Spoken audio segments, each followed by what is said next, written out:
지난달 시작된 장마는 한 달째 계속되고 있습니다. 과거와 비교를 해보면 비 오는 날이 더 늘었고 양도 많았습니다. 걱정은 올여름 장마가 끝날 기미가 잘 보이지 않는다는 겁니다.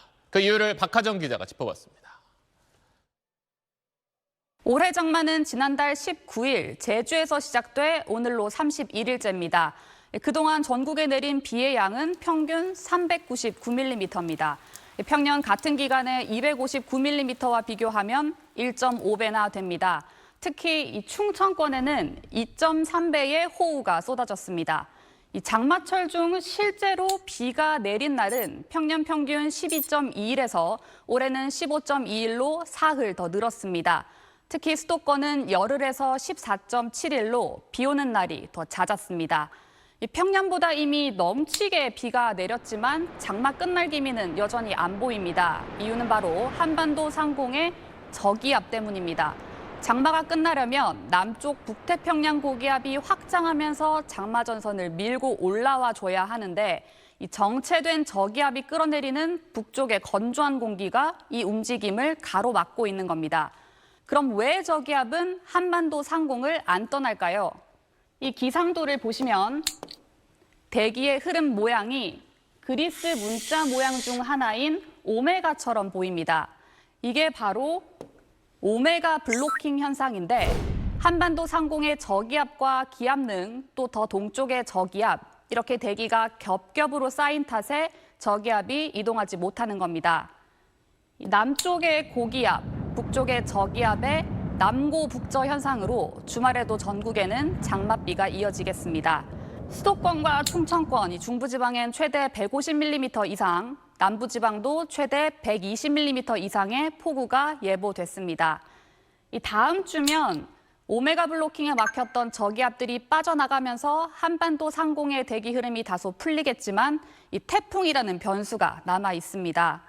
이 3호 태풍이 발생하게 된다면 우리나라 쪽으로 수증기를 끌어올려 또 장맛비가 이어질 수 있는 겁니다.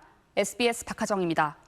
북쪽으로 올라갔던 장마전선이 오늘 다시 남쪽으로 이동하며 수도권과 충청 지역에까지 강한 비를 뿌렸습니다.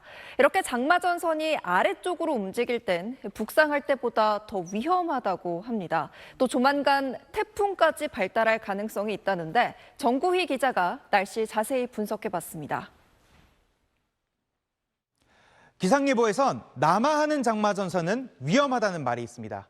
오늘 아침 경기 북부에 있던 장마전선이 점차 남쪽으로 내려오는 모습입니다. 보라색으로 보이는 강한 비구름들이 계속해서 연달아 만들어지는 걸 볼 수가 있습니다. 장마전선은 수증기를 많이 포함한 남쪽의 습한 공기와 북쪽의 건조한 공기가 충돌하면서 만들어집니다. 여기서 핵심은 수증기는 가볍다는 겁니다. 장마전선이 북쪽으로 북상할 때는 남쪽의 수증기가 북쪽 건조 공기를 타고 천천히 올라가는 모양새입니다. 그러니 비교적 넓은 범위에 덜 강한 비구름들이 만들어지게 됩니다. 하지만 남하할 때는 상황이 다릅니다. 건조 공기가 내려오면서 가벼운 수증기를 파고들면 수증기가 높이 떠오르면서 거대하고 강한 비구름이 만들어집니다. 여기에 수증기 양까지 많다면 극한 호우가 쏟아질 수 있는 겁니다. 수증기는 뜨거워진 바다가 열기를 식히기 위해 방출합니다. 올해는 바닷물 온도가 관측사상 가장 뜨거워 수증기가 여느 때보다 많습니다. 미래를 지금 미리 경험해 보고 있다. 먼 미래가 되면은 이제 지금 해수면 온도 올라간 상태들이 거의 이제 평균적인 기후가 되는 상태가 올 거 아니에요. 극한 호우들이 일상화되는 한반도로 유입되는 수증기 공급이 끝난 뒤라야 이런 장맛비도 잦아들 텐데 또 다른 변수는 태풍입니다. 이미 태풍의 씨앗으로 불리는 열대 요란, 그러니까 열대지방 비구름들이 계속 눈에 띄고 있습니다. 이게 3호 태풍 개미로 발달할 가능성이 있습니다. 아직 만들어지지도 않은 태풍이라 경로를 이야기하긴 힘듭니다. 하지만 태풍이 회전하면서 수증기를 끌어올리는 펌프 역할을 한다는 점은 주목을 해야 합니다. 태풍이 어디로 향할 것인지는 실제 만들어질 때 그때 시점에서 정황을 살펴봐야 되겠지만은 어디를 향하더라도 이미 풍부하게 증발해 있는 많은 수증기를 우리나라 주변으로 끌어올리는 역할을 할 가능성이 있습니다. 만약 다음 주 태풍까지 발생한다면 한반도로 오지 않는다 해도 극한 호우를 뿌릴 또 다른 원인이 될 수 있다는 얘기입니다.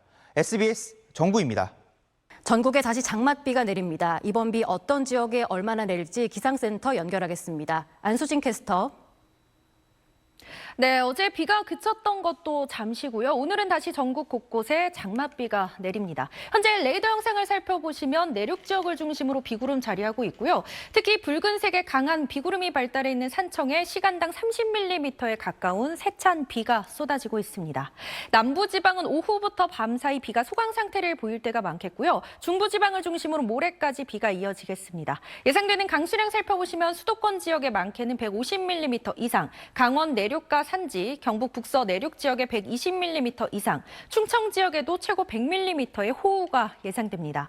특히 낮까지 시간당 10에서 60mm 안팎의 매우 강한 비 내릴 때 있어서 피해 발생하지 않도록 각별히 주의해 주셔야겠습니다. 영남 지역을 중심으로 폭염특보 지역 더욱 확대됐습니다. 폭염주의보가 내려져 있는 대구의 낮 체감온도 34도까지 올라 무덥겠고요. 서울의 체감온도도 30도 예상됩니다. 다음 주에는 수도권과 강원 지역을 중심으로 장맛비가 길게 이어질 전망입니다. 지금까지 기상센터에서 날씨 소식 전해드렸습니다.